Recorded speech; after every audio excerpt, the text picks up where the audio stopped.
All right, hot seat topic. On the topic of influencer fraud, what are some telltale signs of solicited engagement via engagement pods, for example, paid followers, and how can brands avoid working with fake influencers, so to speak?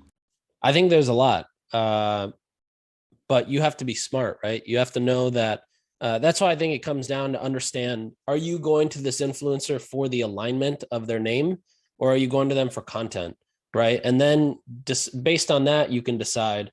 If somebody has, I'm just making this up, but if you want to do something with Logan Paul, you're not really going to question how many of his followers are fake, simply because you're not going for his audience. You're going for the alignment of working with him, right? And what that means for his name to be positioned next to your brand.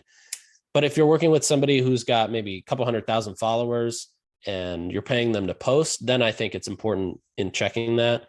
I think there's softwares you can use to check that. Although, I think a part of the Instagram API revoking access to some of that information may have affected that.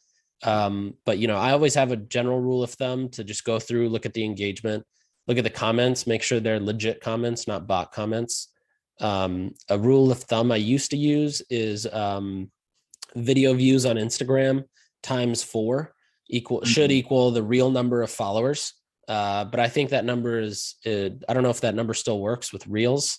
But yeah, I mean, I think it's, there's no like silver bullet to figure out influencer fraud or Yeah. how many are real, how many are fake. It just comes down to, I think, doing the research and trying to understand, who aligns with your brand. Why do they align with your brand? Why are you drawn to them as a creator?